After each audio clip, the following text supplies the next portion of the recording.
Hello friends, welcome to my channel. आज की हमारी स्टोरी का टाइटल है the power of time management, समय प्रबंधन की शक्ति। बहुत ही इंटरेस्टिंग स्टोरी है और इसमें हम काफ़ी सारी वोकेबलरीज पढ़ेंगे, टफ वर्ड्स देखेंगे और ग्रामेटिकल पोर्शन को भी कवर करेंगे। तो स्टार्ट करते हैं अपनी स्टोरी को। Rahul was an 8th grade student. Rahul एक 8वीं कक्षा का छात्र था। 8th ग्रेड यानी 8वीं कक्षा का छात्र था। वॉज लगा है तो मतलब स्टोरी हमारी पास्ट में है, पास्ट की बात हो रही है। हु ऑलवेज बिलीव्ड, जो हमेशा ये मानता था ही हैड इनफ टाइम, कि उसके पास पर्याप्त समय था। हु यहाँ पर राहुल के बारे में इंफॉर्मेशन दे रहा है, रिलेटिव क्लॉज है। वैसे हम इसको बोलेंगे जो। ऑलवेज यानी हमेशा, जो हमेशा ये मानता था। बिलीव्ड यानी कि मानता था।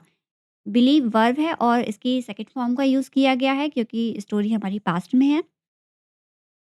इनफ टाइम यानी कि पर्याप्त समय, इनफ यानी कि पर्याप्त। तो राहुल एक 8वीं कक्षा का छात्र था जो हमेशा ये मानता था कि उसके पास पर्याप्त समय था।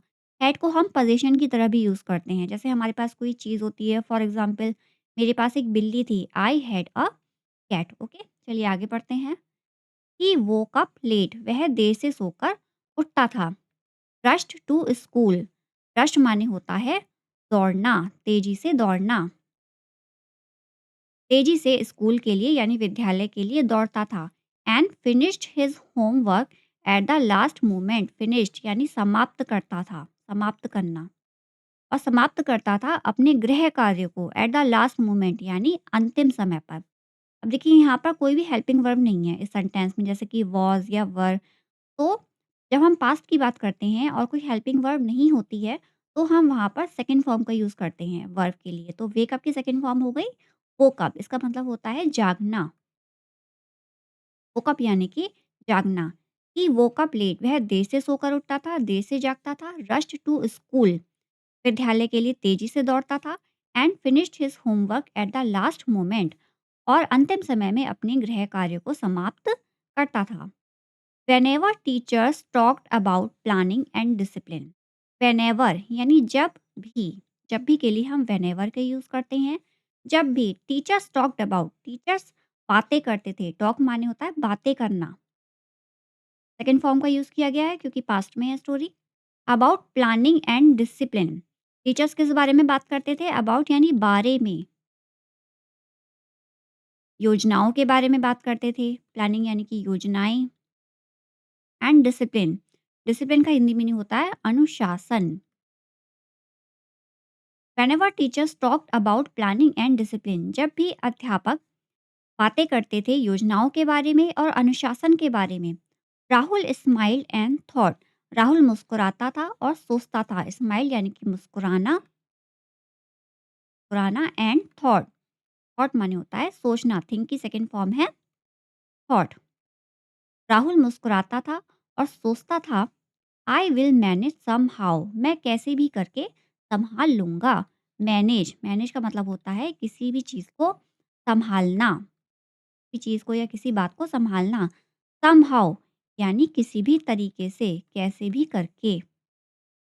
ये एक सिंपल फ्यूचर सेंटेंस है क्योंकि यहाँ पर विल का यूज़ हुआ है। जब भी किसी सेंटेंस में गा गी गे यानी भविष्य की बात की जाती है तो वहाँ पर हम विल का यूज़ करते हैं। और विल के बाद जो वर्ब आती है उसमें हमेशा फर्स्ट फॉर्म का यूज़ किया जाता है, जैसे कि यहाँ पर किया गया है manage. I will manage somehow, Rahul ने सोचा कि वो किसी भी तरीके से संभाल लेगा। मतलब यहाँ पर राहुल एक ऐसा लड़का दिखाया गया था जो कि बिल्कुल लापरवाह था, उसे टाइम की कोई भी कदर नहीं थी और वो हर चीज़ को, अपनी पढ़ाई को हल्के में लेता था। तो आगे पढ़ते हैं फ्रेंड्स। ही एन्जॉयड, एन्जॉयड माने होता है आनंद लेना या अच्छा लगना। एन्जॉयड ईडी लगा हुआ है, सेकंड फॉर्म है एन्जॉय की क्योंकि पास्ट की बात हो रही है। ही एन्जॉयड, उसे अच्छा लगता था प्लेइंग गेम्स, गेम्स खेलना। वॉचिंग वीडियोस, वॉचिंग यानी कि देखना, वीडियोस देखना। एंड चैटिंग, चैटिंग माने होता है बातें करना। विथ फ्रेंड्स, अपने दोस्तों के साथ उसे गेम्स खेलना और अपने दोस्तों के साथ बातें करना और वीडियोस देखना अच्छा लगता था। अब देखिए इस सेंटेंस में एन्जॉय मेन वर्ब है। मेन वर्ब सिर्फ एक ही है इस सेंटेंस में, वो है एन्जॉय। जिसमें हमने सेकंड फॉर्म का यूज़ किया है। तो सेंटेंस तो हमारा पास्ट में है, इसलिए वर्ब की सेकंड फॉर्म का यूज़ करेंगे तो एन्जॉयड हो जाएगा। किसी भी सेंटेंस में एन्जॉय के बाद जो भी या जितनी भी वर्ब आती हैं उसमें आईएनजी लगा होता है। जैसे देखिए यहाँ पे प्ले में आईएनजी लगा हुआ है, वॉच में आईएनजी लगा है और चैटिंग में भी आईएनजी लगा है ना? तो जितनी भी वर्ब आएँगी एन्जॉय के बाद हमेशा उसमें आईएनजी ही लगेगा, क्योंकि मेन वर्ब तो एन्जॉय ही है, बाकी सारे यहाँ पर एक्शन बन गए हैं। ओके? इसलिए वॉचिंग, प्लेइंग एंड चैटिंग में आईएनजी लगा हुआ है। तो आगे बढ़ते हैं। Studying was always kept for tomorrow. पढ़ाई हमेशा कल के लिए छोड़ दी जाती थी। टुमारो माने आने वाला कल। आने वाला कल को हम क्या बोलते हैं? टुमारो। स्टडी हमेशा केप्ट यानी रख दी जाती थी। स्टडी हमेशा कल के लिए रख दी जाती थी। Rahul never realise that. Rahul को ये कभी भी महसूस नहीं हुआ। नेवर यानी कि कभी नहीं। Tomorrow quietly steals today's chances. Rahul को कभी ये एहसास नहीं हुआ कि आने वाला कल उसके आस के अवसरों को चुरा रहा है। स्टील्स यानी कि चुराना। क्वाइटली यानी चुपचाप, शांति से। टुडेज चांसेस, चांसेस यानी कि अवसर। राहुल को ये बात महसूस ही नहीं हो रही थी कि जो वो कल के बारे में सोच रहा है, तो वो जो आने वाला कल है, वो उसके आज के अवसरों को चुरा रहा है या उसके आज के टाइम को बर्बाद कर रहा है। तो आगे बढ़ते हैं। वन मॉर्निंग यानी एक सुबह the teacher announce that. Teacher ने ये घोषणा की। अनाउंस्ड यानी कि घोषणा करना। ईडी लगा हुआ है, पास्ट की बात हो रही है, सेकंड फॉर्म है अनाउंस की। The teacher announce that. Teacher ने ये घोषणा की exams would begin the following week. यानी एग्जाम्स अगले सप्ताह से। फॉलोइंग यानी आने वाला। आने वाला जो सप्ताह है, वीक यानी सप्ताह, उसमें एग्जाम शुरू होने वाले हैं। अब देखिए यहाँ पर विल का यूज़ क्यों नहीं हुआ है? क्योंकि फ्यूचर की बात हो रही है, क्योंकि आने आने वाले सप्ताह में शुरू होने वाले हैं एग्ज़ाम। तो विल का यूज़ यहाँ पर इसलिए नहीं हुआ है क्योंकि इससे पहले जो सेंटेंस है हमारा, the teacher announce that. Teacher ने अनाउंस कर दिया था, पास्ट की बात हो रही थी। इसलिए हमारा जो विल है तो वो बदल कर वुड हो जाएगा। क्योंकि ये वाली जो लाइन है हमारी वो पास्ट में है, पास्ट में बता रही है टीचर, इसलिए विल की जगह हम वुड का यूज़ करेंगे। Okay? The class became serious. कक्षा जो थी वो गंभीर हो गई। सीरियस यानी कि गंभीर। बिकम की सेकंड फॉर्म है बिकेम। अब जब बच्चों ने ये सुना कि पेपर शुरू होने वाले हैं अगले हफ्ते से, तो क्लास जो थी वो अपनी पढ़ाई को लेकर सीरियस हो गई। Time tables were made. Time tables को हिंदी में बोलते हैं समय सारिणी। वर मेड, मेड यानी बना ली गई, समय सारिणी बना ली गई। बुक्स वर ओपन, बुक्स खोल ली गई। एंड डिस्कशंस बिगिन, और जो चर्चाएं थी वो शुरू हो गई थी। डिस्कशन यानी कि चर्चा, चर्चाएं। सब बच्चे तैयारी में लग गए थे, टाइम टेबल्स बन गए थे, किताबें खोल ली गई थी और जो चर्चाएं थी वो शुरू हो गई थी। राहुल, अब बात यहाँ पर आती है राहुल की। हाउ एवर, हाउ एवर यानी कि हालांकि। हालांकि राहुल फेल्ट रिलैक्स्ड, वो रिलैक्स्ड महसूस कर रहा था। रिलैक्स्ड यानी कि राहत से भरा हुआ। राहत से भरा हुआ। राहुल को कोई भी टेंशन नहीं थी और वो रिलैक्स्ड महसूस कर रहा था। One week is a long time. एक सप्ताह काफ़ी लंबा समय होता है। ही थॉट, उसने सोचा, राहुल ने सोचा कि अभी तो एक हफ्ता है और एक हफ्ता तो काफ़ी लंबा समय होता है। Days past quickly. डेज यानी कि दिन। पास्ट, पास माने होता है गुजरना। क्विकली यानी जल्दी से, जल्दी। दिन जो थे वो जल्दी जल्दी गुजर गए। But Rahul wasted most of them. लेकिन राहुल ने उसमें ज़्यादातर दिनों को बर्बाद कर दिया। वेस्ट यानी कि बर्बाद करना। When the night before the exam arrived. जब एग्जाम से पहले की, बिफोर यानी पहले, जब एग्जाम से पहले की रात आई, अराइव्ड यानी कि आना, जब एग्जाम से एक दिन पहले की रात आई, पैनिक रिप्लेस्ड कॉन्फिडेंस। पैनिक यानी घबराहट। रिप्लेस्ड यानी बदल जाना, किसी चीज़ की जगह कोई और चीज़ का आ जाना, इसे कहते हैं रिप्लेस्ड। कॉन्फिडेंस यानी कि आत्मविश्वास। कॉन्फिडेंस का मतलब होता है आत्मविश्वास। अब आत्मविश्वास की जगह घबराहट ने ले ली थी। अब राहुल अपने आप में थोड़ा-सा पैनिक फ़ील करने लगा। The syllabus looked huge. Syllabus को हिंदी में बोलते हैं पाठ्यक्रम। पाठ्यक्रम लुक्ड ह्यूज, लुक्ड माने दिखना, दिखने लगा कैसा? विशाल, ह्यूज यानी बड़ा। अब राहुल को जो था वो पाठ्यक्रम बड़ा दिखने लगा। And the clock seem to move faster than usual.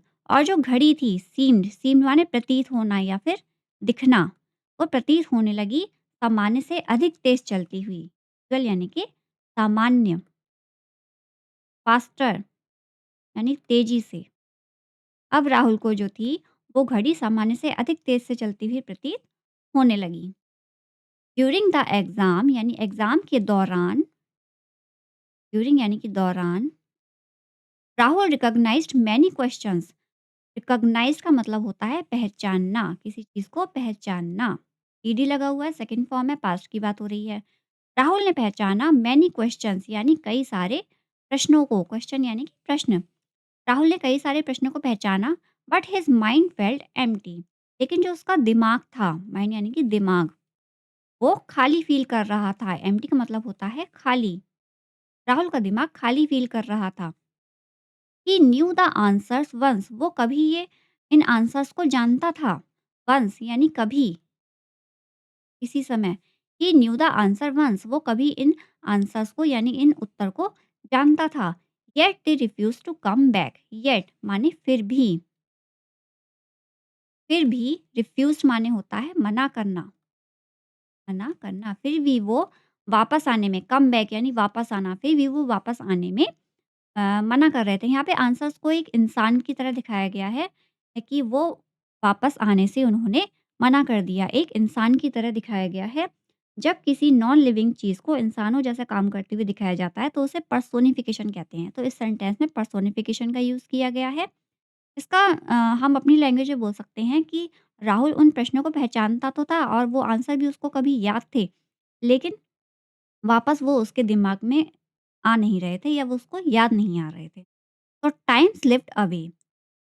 समय फिसलता गया। स्लिप माने फिसलना। समय फिसलता गया।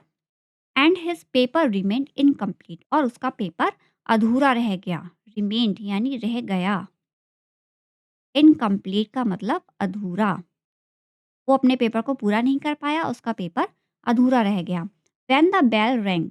जब घंटी बजी। राहुल अंडरस्टूड। राहुल ने समझा। अंडरस्टूड यानी कि समझा। Something painful. कुछ दर्दनाक। पेनफुल यानी दर्दनाक। जब घंटी बजी तो राहुल को एक दर्दनाक बात समझ में आई। वो क्या थी? Time doesn't wait for excuses. समय जो है वो बहानों का इंतजार नहीं करता। एक्सक्यूजेस यानी कि बहाने। देखिए यहाँ पर डज नॉट का यूज़ किया गया है क्योंकि ये सिंपल प्रेजेंट टेंस का नेगेटिव है। प्रेजेंट में नेगेटिव सेंटेंस। ओके। जब सब्जेक्ट में ही, शी, इट या फिर कोई सिंगल पर्सन या थिंग आती है तो वहाँ पर हम डस का यूज़ करते हैं। डस के साथ वर्ब में एस या ई एस कभी नहीं लगता है। ठीक है, देखिए यहाँ पर वेट लिखा हुआ है, इसमें एस या ई एस नहीं लगा है। और वर्ब की हमेशा फर्स्ट फॉर्म का यूज़ किया जाता है। ओके। तो time does not wait for excuses.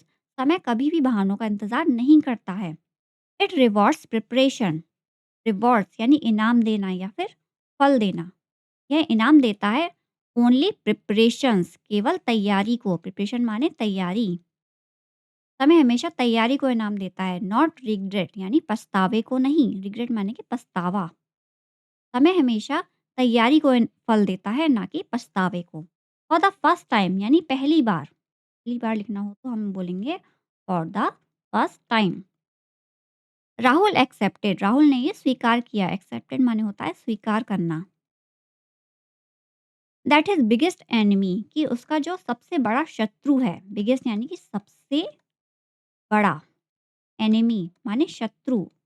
का जो सबसे बड़ा शत्रु है वाज नॉट द सब्जेक्ट। वो कोई विषय नहीं है, बट पुअर टाइम मैनेजमेंट, बल्कि खराब समय प्रबंधन है। टाइम मैनेजमेंट को बोलते हैं समय प्रबंधन। अब राहुल को ये बात समझ में आ गई थी कि उसका सबसे बड़ा जो एनिमी है वो कोई सब्जेक्ट या कोई विषय नहीं है, बल्कि खराब समय प्रबंधन है। वो अपने समय को ठीक से मैनेज नहीं कर पा रहा था। आगे पढ़ते हैं। दैट इवनिंग यानी उस शाम को राहुल मेट हिज फ्रेंड अमन। मेट यानी मिला, मीट की सेकंड फॉर्म है मेट। राहुल मिला हिज फ्रेंड अमन, अपने दोस्त अमन से मिला। ठीक है। Who was calmly playing cricket after finishing his study. Who was यानी जो, कामली प्लेइंग शांति से खेल रहा था, कामली यानी शांति से, जो शांति से खेल रहा था cricket after finish his study. Finishing यानी समाप्त करना, समाप्त करने के बाद हिज स्टडीज अपनी पढ़ाई को। एक शाम को राहुल अपने दोस्त अमन से मिला, जो कि पढ़ाई समाप्त करने के बाद क्रिकेट का आनंद ले रहा था, क्रिकेट खेल रहा था। राहुल आस्क्ड, राहुल ने पूछा, आस्क्ड यानी कि पूछा, how he managed everything so easily. How he managed कि वो कैसे मैनेज कर लेता है, वो कैसे संभालता है। एवरीथिंग यानी सब कुछ, सो इजीली यानी आसानी से। राहुल ने अमन से पूछा कि वो सब कुछ इतनी आसानी से कैसे संभाल लेता है। अमन रिप्लाइड, अमन ने उत्तर दिया, I give time a plan. मैं समय को एक योजना देता हूँ। And it gives me peace, और ये मुझे शांति देती है। प्रेजेंट टेंस है, ओके। प्रेजेंट की बात वो बता रहा है, मतलब वो अपनी किसी योजना के बारे में बता रहा है जो हमेशा चलती रहेगी। तो I give time a plan and it gives me peace. मैं समय को एक योजना देता हूँ और ये मुझे शांति देता है। दी those words stayed with Rahul. वो शब्द जो थे, दोज वर्ड्स यानी वो शब्द, स्टेड यानी रहे, विद राहुल, राहुल के साथ। इसका मतलब ये था कि वो शब्द जो थे वो राहुल के मन में बस गए थे। ही डिसाइडेड टू चेंज, उसने निश्चय किया। डिसाइडेड यानी कि निश्चय करना। उसने निश्चय किया टू चेंज यानी बदलाव करने का, उसने अपने आप को बदलने का डिसीजन लिया। He made a simple time table. He made यानी उसने बनाया, मेड यानी कि बनाया, अ सिंपल टाइम टेबल, एक साधारण सी समय सारणी। उसने अपने लिए एक सिंपल सा टाइम टेबल बनाया। फिक्स्ड स्टडी आवर्स यानी उसने पढ़ाई के घंटों को फिक्स किया, तय किया। लिमिटेड मोबाइल यूज़, और मोबाइल के प्रयोग को उसने सीमित कर दिया। लिमिटेड माने होता है सीमित करना, मतलब मोबाइल यूज़ करना उसने कम कर दिया। एंड फॉलोड इट ऑनेस्टली, और इसे ईमानदारी से फॉलो किया। ऑनेस्टली यानी ईमानदारी से फॉलो किया, यानी वो उसके हिसाब से चला। The beginning was difficult. Beginning यानी शुरुआत, शुरुआत जो थी वो कठिन थी। डिफिकल्ट यानी कठिन या मुश्किल। राहुल के लिए शुरुआत मुश्किल थी, बट स्लोली, लेकिन धीरे धीरे। स्लोली माने धीरे धीरे। डिसिप्लिन बिकेम अ हैबिट, अनुशासन जो था वो एक आदत बन गया। हैबिट यानी कि आदत। शुरुआत में राहुल को कठिनाई महसूस हुई, लेकिन ये जो डिसिप्लिन था वो धीरे धीरे उसकी आदत बन गया। इन द नेक्स्ट एग्जाम यानी अगले एग्जाम में, नेक्स्ट यानी अगला, राहुल फेल्ट कॉन्फिडेंट। राहुल ने फील किया, फील की सेकंड फॉर्म है फेल्ट। राहुल ने महसूस किया कॉन्फिडेंट यानी आत्मविश्वास से भरा हुआ। राहुल ने अपने अंदर आत्मविश्वास महसूस किया। एंड रिलैक्स्ड, और राहत से भरा हुआ खुद को महसूस किया। हिज आंसर वर क्लियर, उसके जो आंसर थे यानी उसके जो उत्तर थे वो क्लियर थे, यानी उसे साफ थे। And his mind was com, और उसका जो दिमाग था वो एकदम शांत था। हिज मार्क्स इम्प्रूव, उसके जो अंक थे वो उनमें सुधार हुआ। इम्प्रूव्ड यानी कि सुधार होना,